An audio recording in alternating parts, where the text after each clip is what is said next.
Hey, and good morning, everyone. Welcome to UroNurse. We meet every Saturday at 9 a.m. Central Time. We have a really great show for you today. If you're watching us on YouTube, that's great. But be sure to check us out on our website at uronurse.com so you can find out how you can join the live discussion. We take questions and answers throughout our sessions. So if you want to get a question through, you can't do it on YouTube.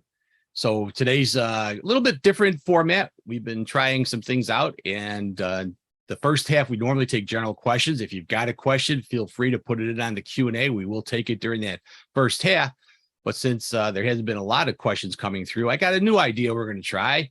And I also open this up to you attendees. If you want to get involved in it down the line, go to the submit questions area on our website. We're going to take your best urology story, short story, something that you remember from practice that really sounds good. And we've got some for you today from our panelists, and we'll share those. And then we're going to have a great talk coming up. I'm really happy to tell you that Shravya Kovela has joined us, and she is a doctor in physical therapy all the way from Richmond, Virginia. And she's going to be talking about what does the pelvic floor have to do with stress urinary incontinence. I think it's always great to hear from another discipline on how they treat the same problems that we treat. So I'm really looking forward to that. It's really excited. I'm going to go ahead and kick off with having Andrea give us an announcement and her story. Good morning, everyone. I have a spooky story for you this morning on this Halloween weekend. So those of you who don't know me, my name's Andrea Strong. I'm a nurse practitioner in urology here in Wisconsin. So this is a fictional story based off of real events. So there was a nurse, ER nurse, who decided to go do some volunteer work down in Mexico. When she was there, she developed abdominal pain, dysuria, and gross hematuria. She wasn't sure what was going on, but she wanted to wait to come back here before deciding to go to the ER. So she presented to the emergency room here, and they ran a urinalysis, which came back negative. Urine culture was negative. They did a CT of the abdomen, no stones, no abnormalities. So the doctors told her she probably passed a kidney stone, and to follow up with her local urologist. So she makes an appointment with her local urologist. She still has abdominal pain, urinary frequency, burning with urination, and gross hematuria. So they ordered the full workup for blood in the urine. She has a urine cytology, which comes back negative for any cancer cells. She has a cystoscopy, which demonstrates some white spots. She was diagnosed with interstitial cystitis and started on Elmeron. She later noticed a couple days later, some twig-like pieces of sort of brown and red colored pieces in her urine. She brings them back to her urologist, and he's not sure what they are, but he thought maybe the toilet wasn't clean. She continues to have problems. So she goes to her primary care doctor, who decides to throw the book at her. He orders all the blood tests, all the urine tests, ruled out endometriosis, ruled out pelvic floor dysfunction, and her blood test came back positive for schistosomiasis, which is a parasite in the urine. So the diagnosis of schistosomiasis is made through detection of parasite eggs found in the urine or the stool. You can also test for antibodies in the antibodies or antigens in blood tests. This parasite is common in Africa, Middle East, the Caribbean, Brazil, Venezuela. And the treatment, from what I could find on the World Health Organization, is a medicine, I may mispronounce this, but it's trizenquinol. So it is very treatable, not very common in the United States, but I think it's important for it to be on our radar, especially if you have patients who've traveled outside of the country. So happy Halloween, and thanks for listening to my spooky story. That was definitely scary. That Great was story. spooky. Yeah. All right, I'm going to put Shravya on the spot. You said you have a story for me. Go ahead and let us know. Yes, I came up with it just a minute ago. It's not a urology story or related to urinary incontinence, but I think it's a nice little, story that kind of demonstrates what some of the things that we see in physical therapy. So I had a patient. This is maybe a spooky story too, Andrea. I had a patient who came to me and had a history of pelvic pain. She waited to be intimate with a partner until she got married. And she had gotten married about 2 years beforehand.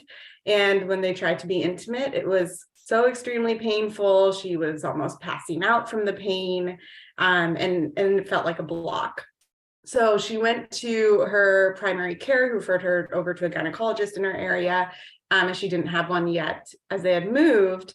And this gynecologist told her to take a long candle, church candle, and just wet the candle and put it up inside of her vaginal canal and just keep it there for, an hour or two, that long, every night. And she did. She, of course, developed an infection.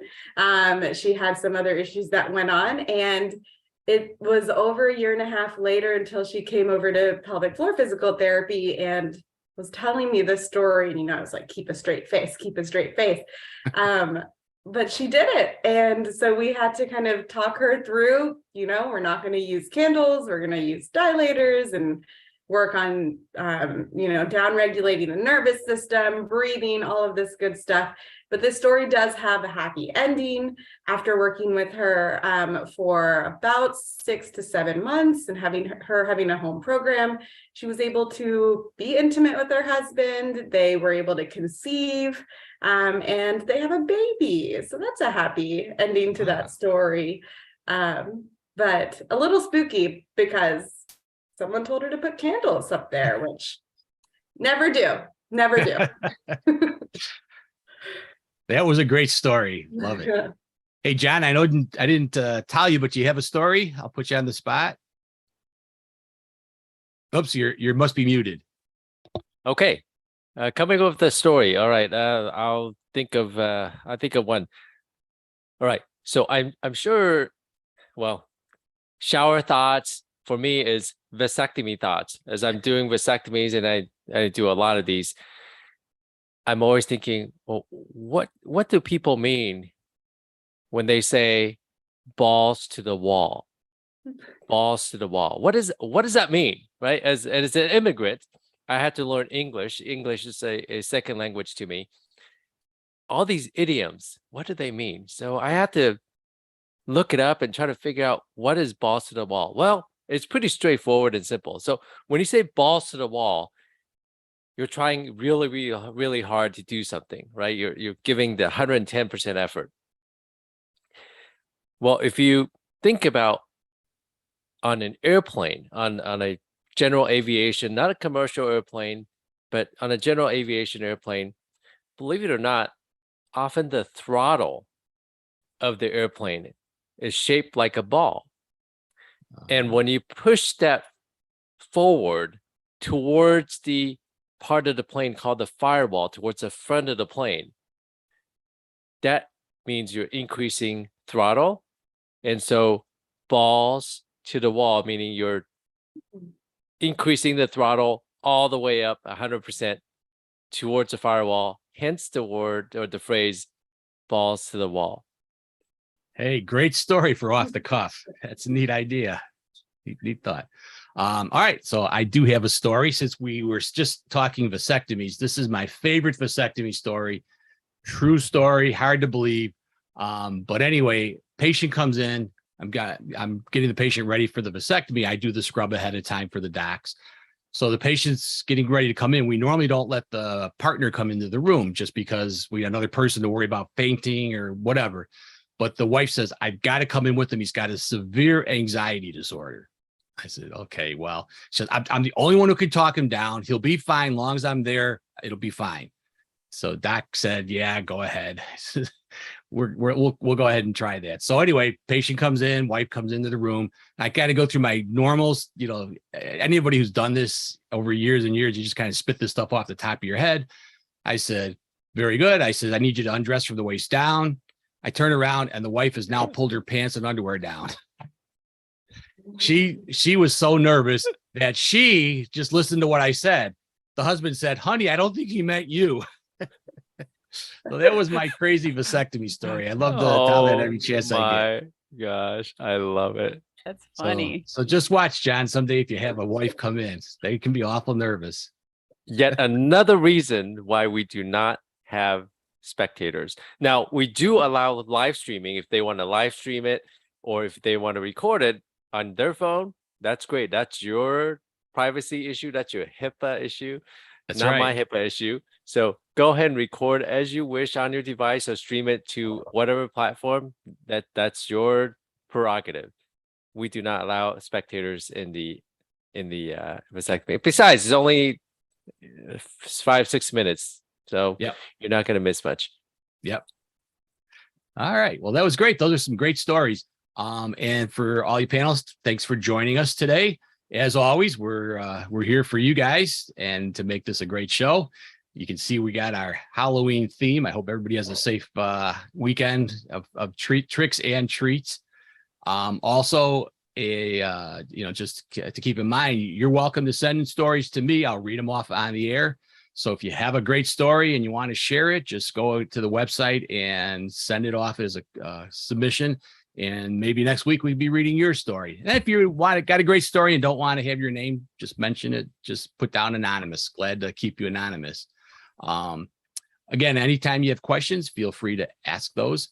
But since there's no questions coming, I got a couple of questions here. Let's see. Oh, Leo is making a comment. Leo, welcome. I think this may be your first time here. I'm a urology nurse practitioner in Jersey Shore on my second year. Recently finished our NFA didactic yesterday. OMG. Well, congratulations. And, Congratulations. Leo liked the spooky story, Andrea. That was a great story. Mm-hmm. All right. So now the bar has been raised. So you see what we got to come up against. So feel free to throw in your questions. your great stories to have read. At this point, I think we're ready to go on and do our great presentation. So again, we're going to go and start our presentation. I'll have you switch over to your screen sharing, Shravya, Right. and you can maybe give a little background information who you are to the audience, because this is the first time they're going to be seeing you. Yeah, definitely. Let me make sure. Is my screen, are you able to see my screen here? I do. Yeah. Okay, wonderful. So hi, everyone. I'm Shravya Kovela. I am a doctor of physical therapy. My clinical specialty is in orthopedics and board specialized in orthopedics, as well as additional courses. And I primarily treat pelvic floor dysfunction, pelvic health. It is something I am hugely passionate about. So I'm so excited to be here talking with everyone. As Vic said, it's always wonderful to be talking with, clinicians and experts outside of our discipline as well. So very excited to be here.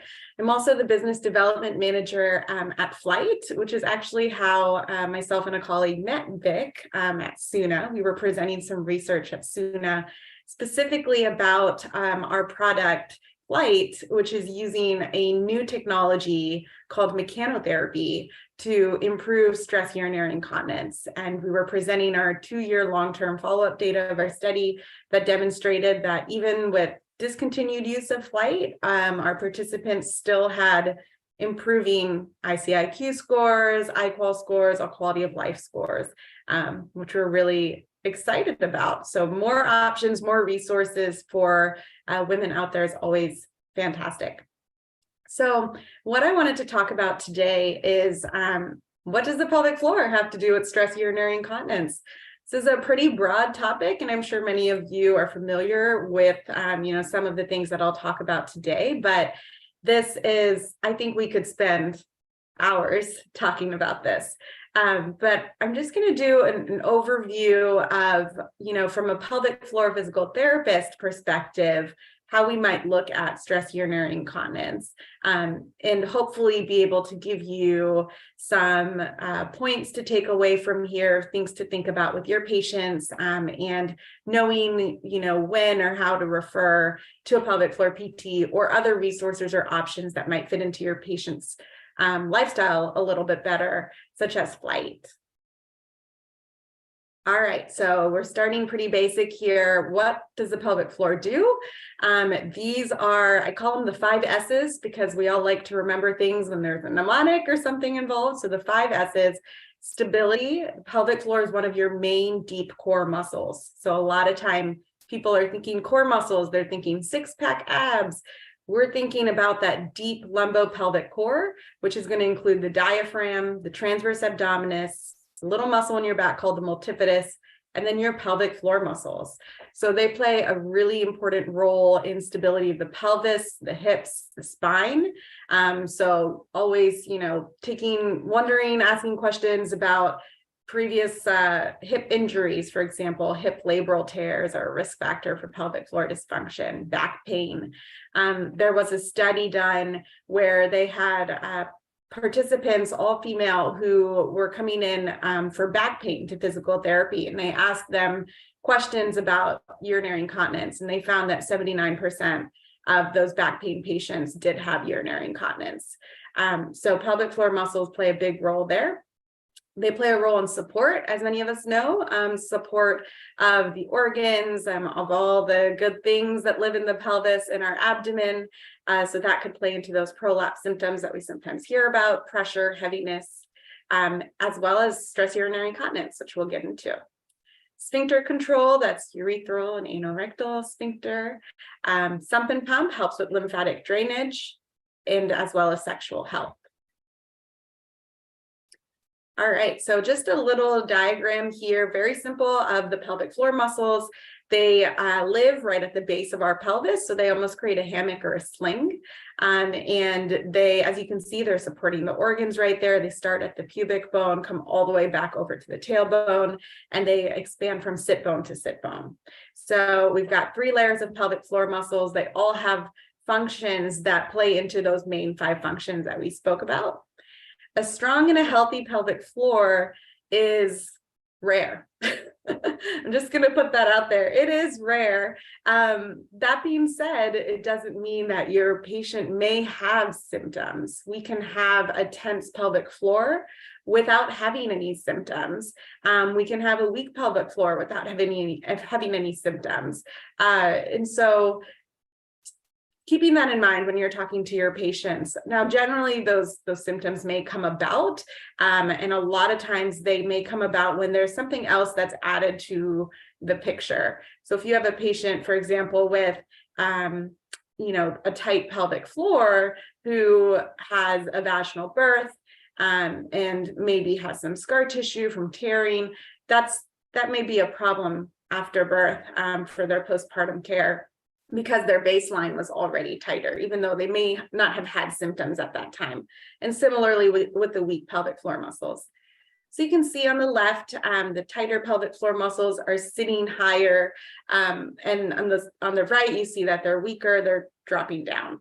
The right is a little bit easier for a lot of people to kind of visualize and think about as to why that may bring about stress urinary incontinence.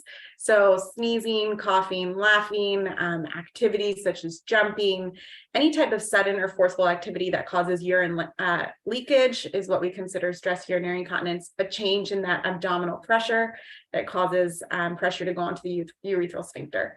So on the right side, we can kind of see when those pelvic floor muscles are drooping, maybe their tone is just baseline lower, they're weaker.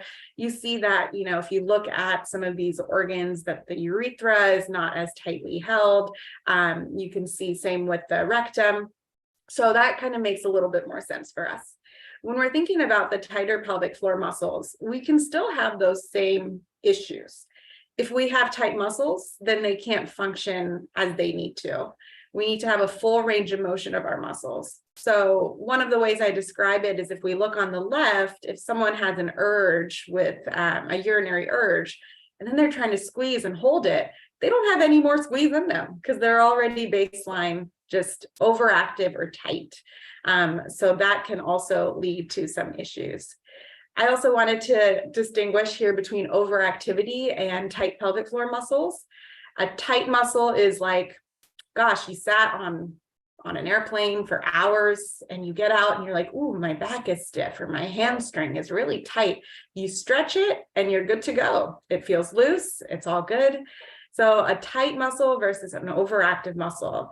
Overactive muscles they're tight because they're overworking. They're on all the time. We see that a lot with the pelvic floor muscles, especially associated with those patients who at baseline might have some increased anxiety, depression, those kind of chest breathers who are tight up in their shoulders a lot. So that can also contribute to overactive pelvic floor muscles at rest. Or where are they holding their tension? Are they clenching their abdomen all day? Are they squeezing their glutes, clenching their pelvic floor?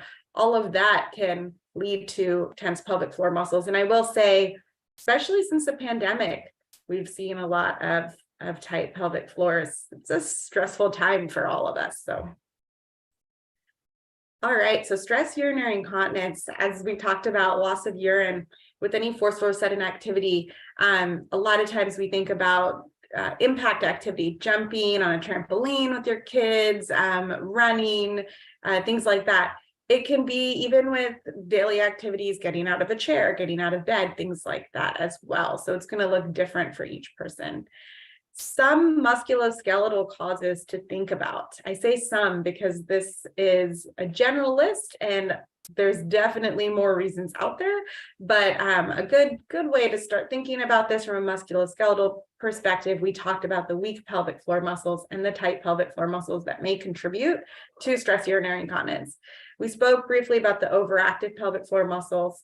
What that means is that if we come and stretch those muscles, they might feel better for a day. And then what's going to happen is they're going to go right back to clenching those overactive pelvic floor muscles. So as PTs, our goal is to determine and figure out, it's like a puzzle, right? Why are those tight? Are their glutes not functioning as well? Did they have a previous hip injury that caused those issues? Are they stressed all day and clenching? Are they not breathing properly? So their diaphragm can't move, so their pelvic floor muscles can't move. So we have to look into all of those things to figure out what's going on at the pelvic floor. Similarly, weak abdominal muscles can really impact the pelvic floor. You can have a very strong pelvic floor, but still have stress urinary incontinence. We'll talk about that in a second, but a lot of that has to do with that deep lumbopelvic core we're talking about, the rest of your trunk musculature. What's going on there? How is it coordinating? Where's that pressure going when they sneeze, when they cough, when they jump? So weak abdominal muscles, we see that a lot, especially postpartum. Reconnecting with your core can really benefit that, reconnecting with your breath, as well as the rest of your lumbopelvic complex, so the pelvic floor muscles. We hear a lot, as I'm sure you all do, from our early postpartum patients of, I don't even know where my pelvic floor is. I'm not even sure how to turn that on or where that is. And so that decreased awareness can be challenging for a lot of people. And then the last thing too, poor quality form of an activity. I've had patients who come in, have dealt with SUI for years, and every time they run uphill, they deal with incontinence. And sometimes I don't even do an internal assessment. I don't check their pelvic floor. I don't do any of that. I just watch them run. We change a couple things. We change their breath. We check that their core is working well, and we check all that. And then they have no urinary incontinence and they're good to go. So thinking about how the force and impact is going through their body, how is that contributing to the pressure that's going onto their pelvic floor? So that quality of form is important. How are you squatting? How are you lifting your kids? How are you breathing during that activity? Are all things that we can kind of suggest to our patients to pay attention to as we address this. All right, so here on the left is just a picture of what we spoke about with weakened pelvic floor muscles. So you can see strong pelvic floor muscles on the top, sphincter muscles contracted, urethra stays closed. When the sphincter muscles are relaxed, we see with weakened pelvic floor muscles, The urethra is at rest, a little bit more open. We can have some leakage through there. On the right side, I have the impact of a tight pelvic floor here, whereas you can see with the pelvic floor, you might have some of these other symptoms as well: jaw tension, diaphragm tension, stiff kind of back, upper back, maybe some pelvic girdle pain or pelvic pain. But that doesn't always have to be the case. Sometimes that, we have patients with none of those things. But with that impact, let's say, for example, on the right side for this runner patient that we have, if she's running and with every impact that's going through her foot all the way up the chain, up through her knee or her hip into her trunk, that's not being absorbed very well. And if that's not being absorbed very well by the glutes, by the core, all of that pressure has to go somewhere, and it's going to go into her pelvic floor. And that will contribute to that downward pressure that then could lead to incontinence. So both weakened pelvic floor muscles and tightened pelvic floor muscles, overactive, can definitely lead to SUI. And as you know, it's a lot of times we have patients who have SUI, and then as you start asking questions, they're like, oh, I actually do have urge, or no, actually, yeah, my back does hurt every now and then. So definitely these things can really contribute to a lot of things. This is what I was speaking about with the abdominal pressure. So the diaphragm, which is right up here at the top of the diagram, and the pelvic floor muscles, they work together. They work as a piston. So if the diaphragm is here and the pelvic floor is here, when we inhale, our diaphragm has to contract and drop to allow room for the lungs. The pelvic floor muscles automatically lengthen. When we exhale, the diaphragm lifts and returns back to its baseline. Pelvic floor muscles lift and return back to its baseline. So they move together like this piston, just like this. So if we were to take someone off the street who has no pelvic floor dysfunction, do real-time ultrasound, that's the movement that we would see. We would also see the transverse abdominis, so a corset-like muscle that wraps around the front of the body towards the back. We would see that co-contract at least about 30% with the pelvic floor. And so all of that is working together. So if we're not having great breathing practices when we're lifting our kids, if we're holding our breath and our core is not able to support that, I almost think about it like a soda can. If we have a soda can and everything is really sturdy and unopened, I try to crush that soda can with my hands, probably going to hurt my hands because that pressure is really well regulated within the soda can. If I were to open that soda can, maybe dent the front, the bottom, maybe we had a vaginal birth with some tearing, maybe a diastasis that led to some abdominal weakness, history of back pain, we kind of dent the sides. If I squeeze one side of that, the liquid has to go somewhere. It's going to go out because there's nowhere else for it to go. Similar thought process with prolapse symptoms and pressure and heaviness. All of that pressure is going to go downwards. So looking at this whole picture of how are they breathing? What are their abdominals doing? Do they have these history of other injuries or pain? Can really give us a bigger idea of, what might be going on with their pelvic floor muscles and some tips and tricks to give them to start working on that diaphragmatic breathing.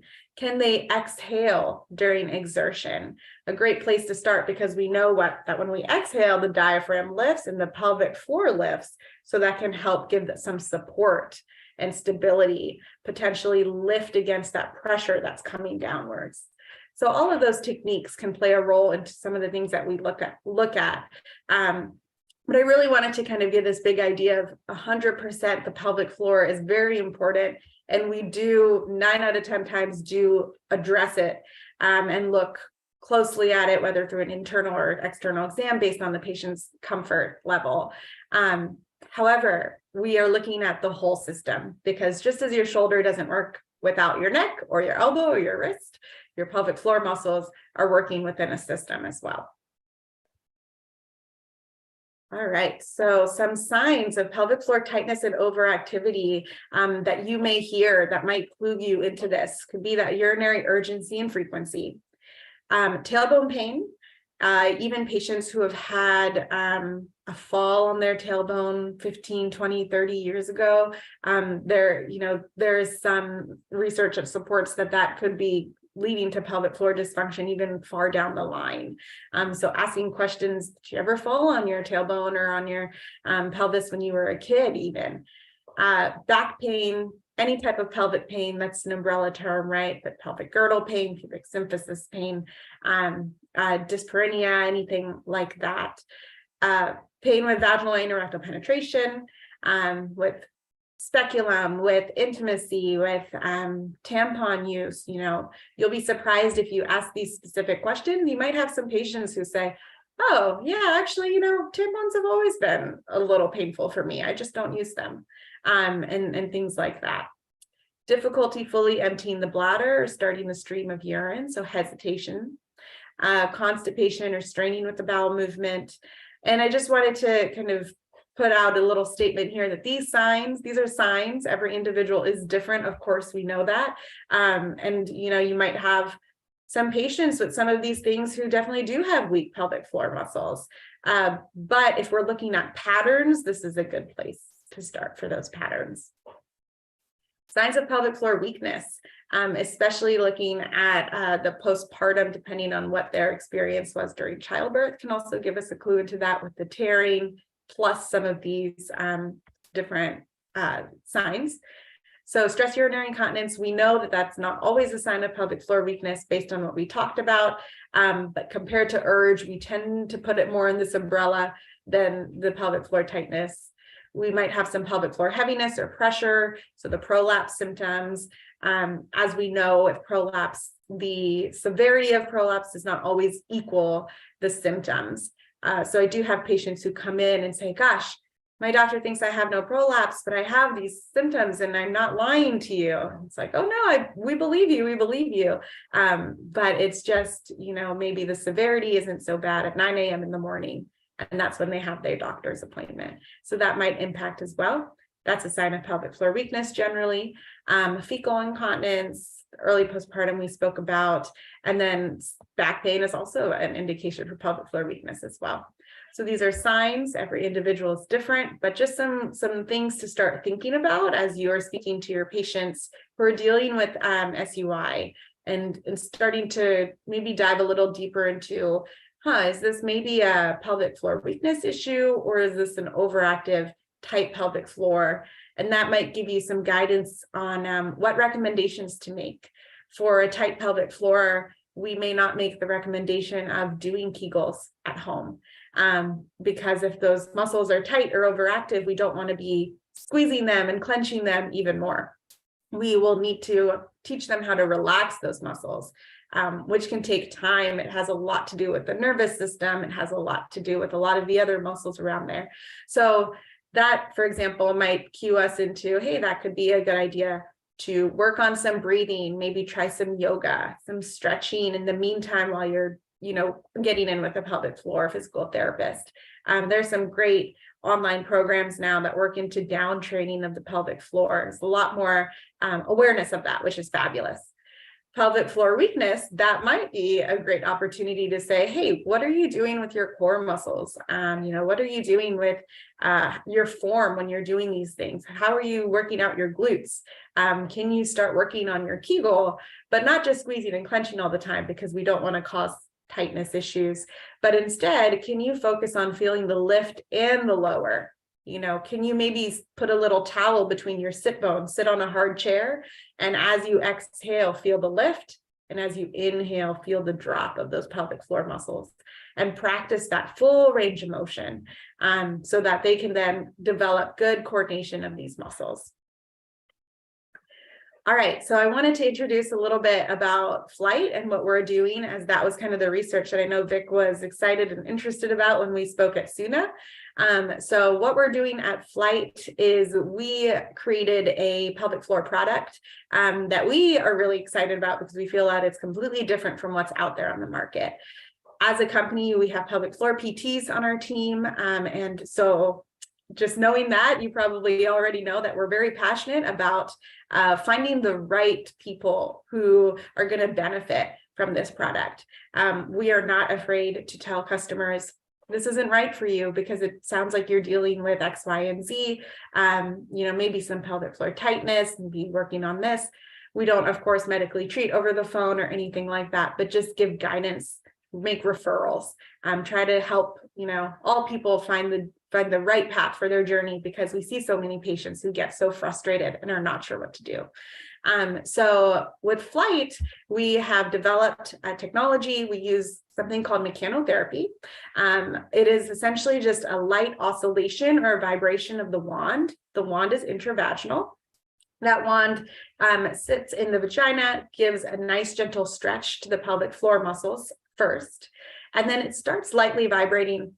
And that's at a frequency of 35 hertz. So it's 30 hertz. It's very it's not aggressive. I think a lot of times we think vibrators, we're thinking, for sensual purposes, that is much more aggressive, around 90 to 140 hertz.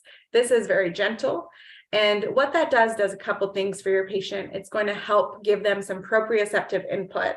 So many patients, we can see our elbow, we can see our shoulder, we can see our knee, we can't see our pelvic floor muscles. This can help them gain the awareness of where these muscles are, give that tactile cueing to your patient. That often can help with decreasing compensations. A lot of what we see with our patients who try to do Kegels at home, generally they're doing too many. They're like, I was doing 50 Kegels a day for 6 weeks. And if they're doing 50 Kegels a day of 6 weeks, they might be clenching their glutes, they're holding their breath, they're squeezing their abs, they're up here with their shoulders, and this really can help them tune in to where they're feeling that light vibration, get that input to understand this is where I need to be squeezing and lifting. We have a biofeedback component, as you can see on the monitor. Those lights will light up. So the wand at rest will measure baseline muscle tone, so the pressure and the positioning of the wand. And then once the monitor cues the patient to do a Kegel or a pelvic floor contraction, your patient's going to essentially squeeze and lift the wand, which is intravaginal. And that wand is going to register the difference in the pressure and the movement of the wand from baseline. And what that does is that provides lights on the monitor to give the patient biofeedback. Many of us are familiar with biofeedback. What's unique about us is we are not electrical stimulation, but instead what we found is just by adding that light vibration paired with a Kegel, we're actually increasing the impact of a Kegel by 39 times. That's what our clinical research has shown. It's not going to feel like 39 times harder for your patient. Doesn't feel like they're using vaginal weights, nothing like that. What we're doing is we're creating cellular change. We're essentially disrupting the extracellular walls, the muscle tissue, so that essentially has to respond to the signals to then create more tension, baseline tone, better muscle recruitment. And that is what helps amplify that impact of a contraction. What we like about our product too is if they're not fully relaxing in between each Kegel, that wand is measuring that baseline tone. They're going to be cued to squeeze again, and they've got nowhere to go if they haven't fully relaxed. So they're going to just get 1 or 2 lights on that monitor, and that will help cue your patient. Okay, hold on. Let me make sure I'm breathing, relaxing my pelvic floor muscles, not only getting good, strong, and healthy muscles here, but coordination of these muscles. That is, I would argue, far more important than strength or weakness of pelvic floor muscles. So what we found with our clinical research, we have 2 clinical studies, 179 patients. We found that 5 minutes a day is enough because of this amplification effect. This is not a passive modality like electrical stimulation, causes the pelvic floor muscles to recruit without the patient having to do use their neuromuscular system to recruit these muscles themselves. With what we're doing is we are essentially increasing the impact of what these muscles need to do naturally to improve their muscle tone, coordination, and strength. So your patient will be performing their own pelvic floor contractions, and we're adding this light vibration or mechanical signals to an active contraction. And with that, what we found, which has been very exciting and what we presented at SUNA, is that even 2 years later, the majority of our participants did not continue use of Flight. They weren't given guidance after our clinical study. We came back and we followed them every 6 months. And we saw that quality of life, regardless of mild, moderate, or severe severity of urinary incontinence, continued to even improve over those course of 2 weeks. There was no regression, and we saw improvements across the board there, which is really exciting. As a PT, I never want someone to have to rely on a product or device their whole life. We're not addressing the issue. If they do have to rely on it, there's likely something else going on. They need some additional help. So that was really exciting data for us, that these results are durable. We saw in our clinical study that with use of 5 minutes per day for 6 weeks, we had 83% improved continence. And again, that was anywhere from 10 grams of urine leakage upwards to 500 grams of urine leakage for some of these participants. So we're seeing some really great results there that we're excited about. We also have a free Ask a PT service. So this is a colleague who is a customer care manager at Flight. She's a pelvic floor physical therapist as well. I'm a doctor of PT, and she takes calls. We get calls from anyone and everyone. We get calls from people who have heard of Flight, but have pelvic pain, and she'll kind of, talk them through, hey, it sounds like this might be, something that you might want to work on your breathing. You might want to check out this resource, send a link to a program, maybe find a pelvic PT in the area. Or she's made referrals to urologists, to gynecologists, just anyone and everyone who might be helpful to these people calling into our PT service.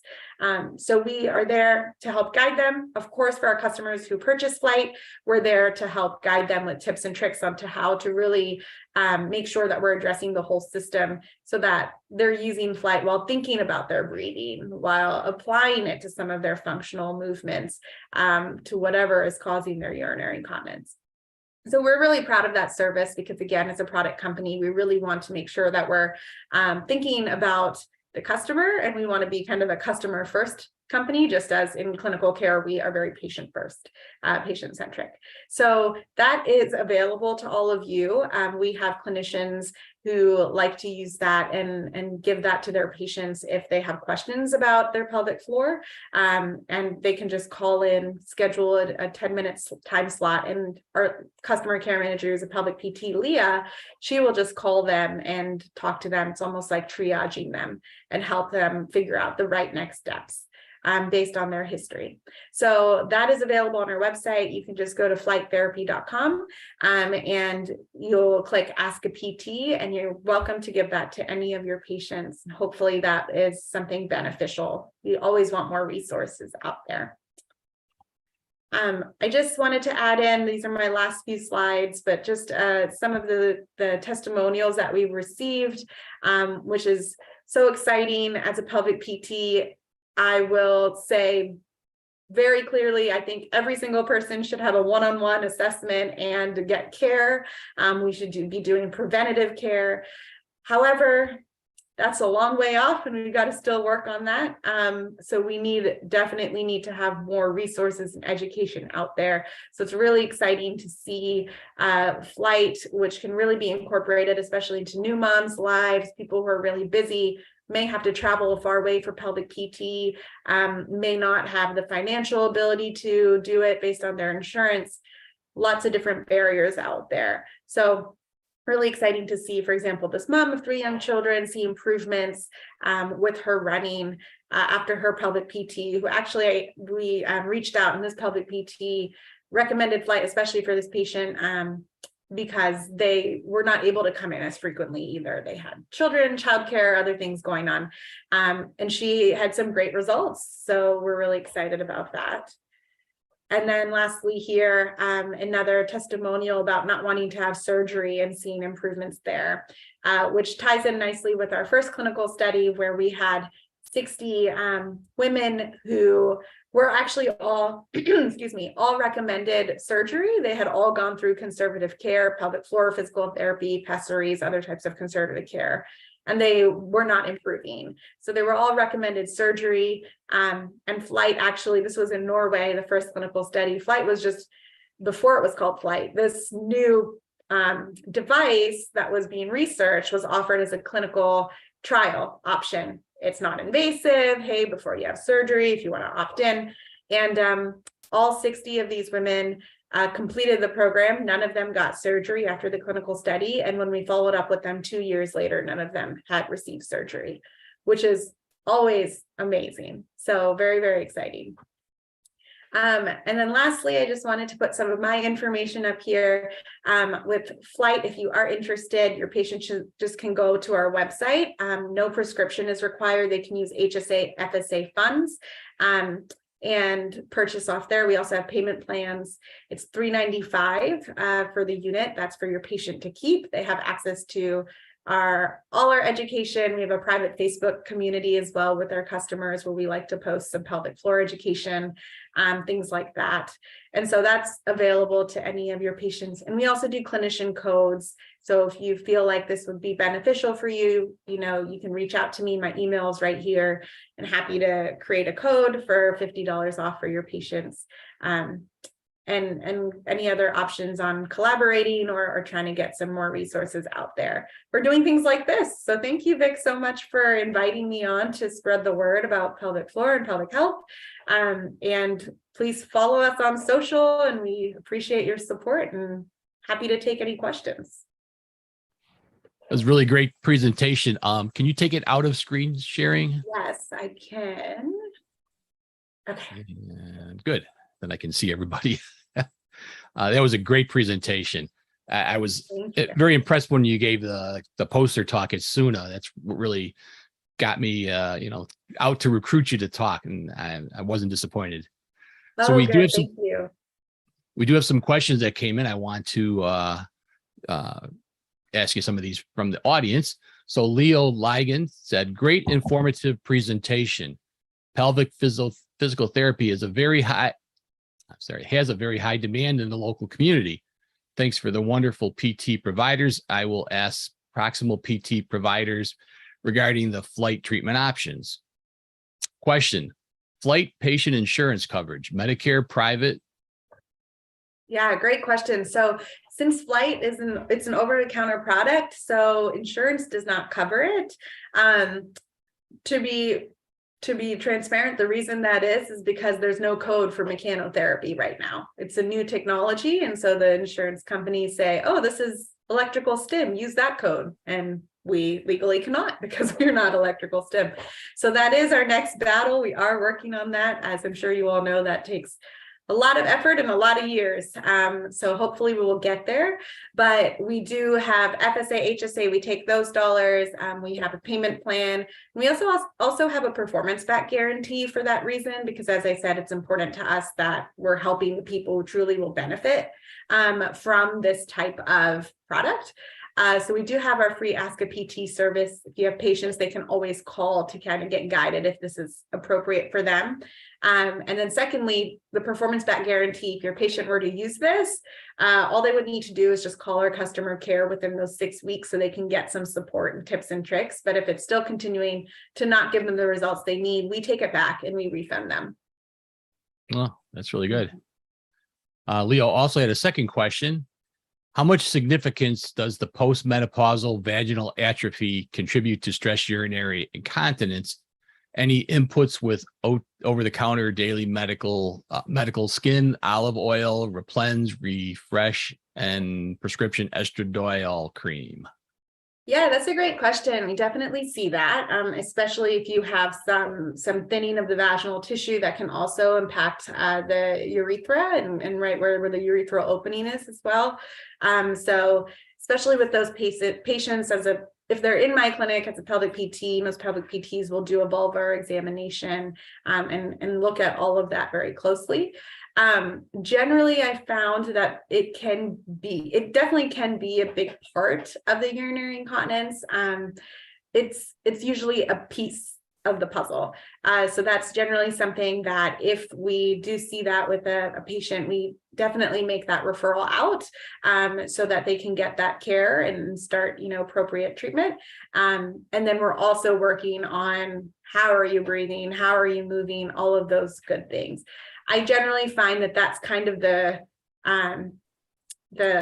straw that broke the camel's back. I have to think about that phrase, and that can really lead to some of these other issues. So definitely something that can be beneficial. I will say for for flight, we get that question a lot about the intravaginal wand is to, is this comfortable for some of those patients, for example, postmenopausal. We do have a smaller wand available. So if anyone is going to our website, know that our smaller wand is available. It's pretty narrow. And we've had quite a few people of different ages, different stages of life, things like that, use the smaller wand with success. As with our original wand, we did have some women who had some discomfort with insertion of the wand. That being said, we're always going to have that because, again, there's a lot of people out there who may not know that they have overactive or tight pelvic floor muscles. So that is always, going to be an issue, but if they're having tight pelvic floor muscles, we're probably not the right option for them.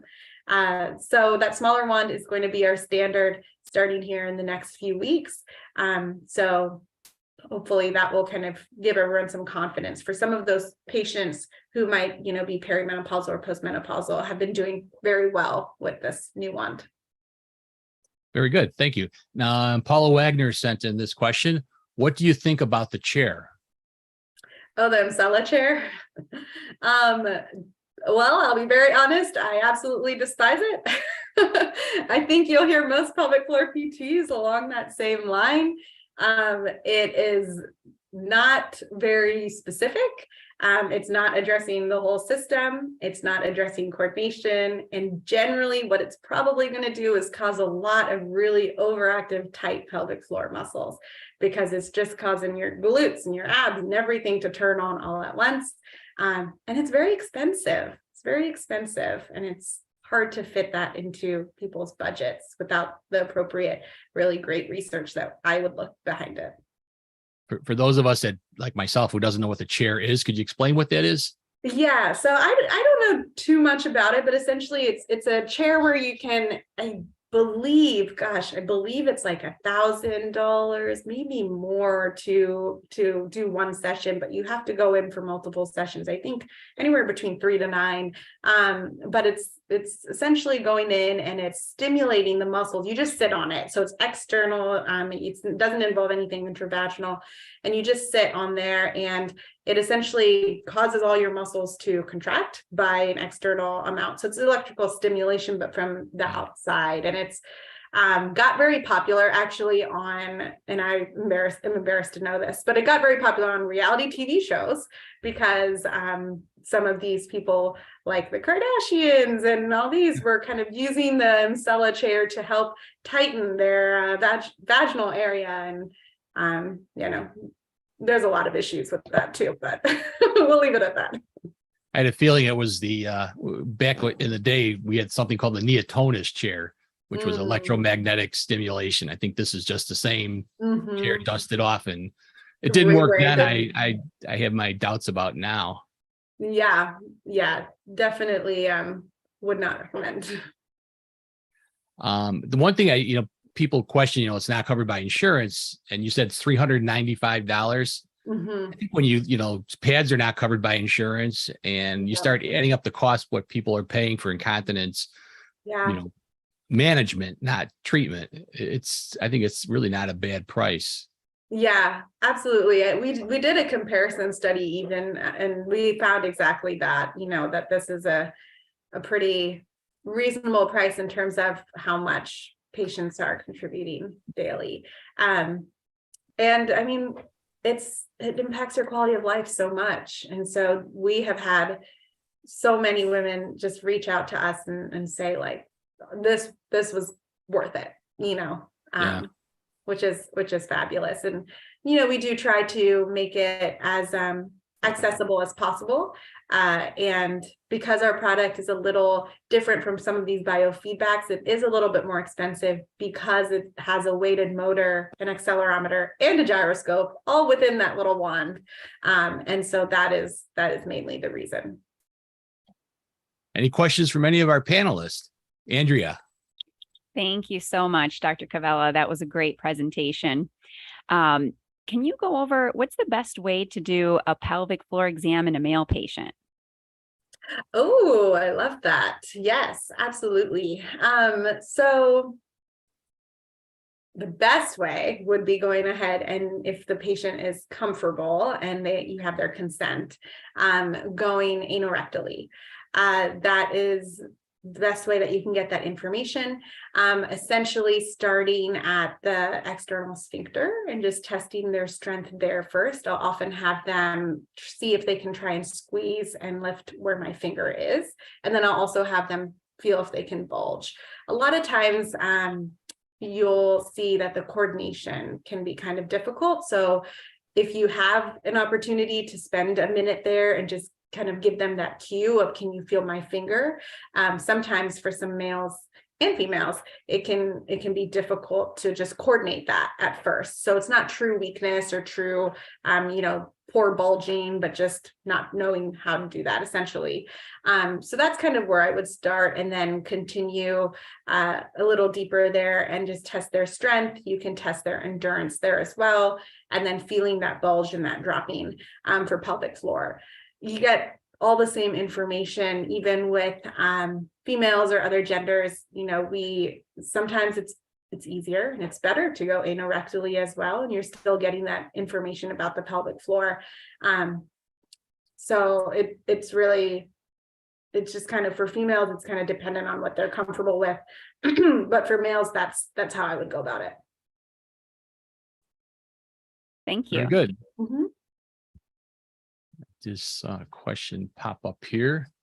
I have used the Emsela, and it had fantastic results. Using high frequency focused electromagnetic field therapy, I stop urinary leakage when running, coughing, etc. I do understand that it recruits accessory muscles, but it worked very well for me. It usually costs $1,500 to $2,000 for 4 to 6 30-minute sessions, also not covered by insurance at this time. So, well, thank you for the information, because That's great. That's the nice thing. When we got the panel, sometimes we find out more from the attendees that we might not know ourselves. So Yeah, absolutely. And, I'll say I'm a big believer in, I have patients who come and say, oh, I've done this and I've done that. And I'm like, if it's helping you, fantastic, so I think that's wonderful. But speaking from like a global perspective as how we would want to train the muscles and make it cost effective, it wouldn't be my first choice, but I'm really glad to hear that it has helped you. And I think it's always good to have options. I always have the old adage, if the only tool you have in your box is a hammer, everything's got to look like a nail. Yeah. And that's just not the case. Everything you treat is not the same. And it's good to have medical therapies and physical therapies and all these other options out there. And I think the big thing is to have well-motivated and educated patients too. And I think the one thing I liked about your device was the fact that there was a form of biofeedback. Patients can see something happening. They can feel something happening. Right. It helps people buy into it. Because if you don't do it, you can go to all the, and I'm a personal example. I have a lot of back issues. And for the longest time, I went to physical therapy, and, I went through all the exercises, but I have to admit, when I got home, I didn't do them like I should, until I really threw my back out and I decided, hey, I'm going to do the core exercises every day for a half hour. What do I got to lose? And I did it. And 2 weeks later, suddenly I could get up and my back didn't hurt. And I'm like, that's okay, great. There was the buy-in. You have to have the proof. You have to Definitely. get the patient to be motivated. You guys have a tough job because yeah, doctors give them a pill, and if they get better, great. If they don't, they give them a different pill. So it's much harder to sell to get people to do exercise. Definitely. It takes work and it takes the effort, but the results can be really long-term and sustainable for sure. Yeah, well, that's great. Really appreciate you coming on today. It was a great talk. Let's see, one more question coming up here before we call it a day. I have used a PFPT who says that the pelvic floor is important for urination, defecation, and fornication. Amen to that. And I couldn't leave on a better note. 100% agree. And before we forget, if you don't mind, I would like to say welcome to Diane, Jackie, Katie, Leo, Melanie, Monica, Robert, and Susie. And regarding BTL Emsela, I believe BTL is a manufacturer of medical devices from Israel. BTL Emsela is the name of the device. It's super heavy. It comes in 2 pieces. It costs over over $100 and some odd $1,000 for the practice. It is cash-based service by the practice to the patient. In my Thriving Urology Practice Facebook group, we do have some very opinionated, or if you will, members who initially bought the device but were not very happy with whatever it is, the outcome or the uptake, and they kind of shied away from that device. You can actually find these on sale as used devices online for about $70,000. Wow. Whew. Yeah. 70,395. Yeah. There you go. Well, if you think about it, BTL Emsela is super heavy. It's a big electromagnetic device. I'm not familiar with neotonus, but I bet it's similar. Maybe a stronger magnet. It actually sounds like it's exactly the same. Yeah. It's hard to transport, so patients have to go to that one location to get the service and the product, whereas flight is something that people can access worldwide without having to leave the comfort of their home. Mm-hmm. Yeah, that's a great point. Thank you, John.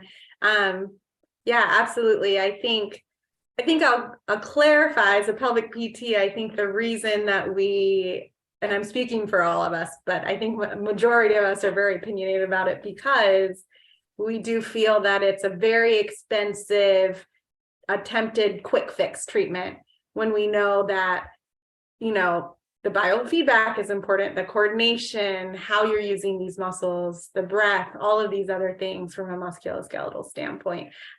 So having something that you can, you want to train your muscles at the gym, you got to show up and be consistent. You got to work on it. And I'm not going to lie, like, we didn't create a product that you can just use once.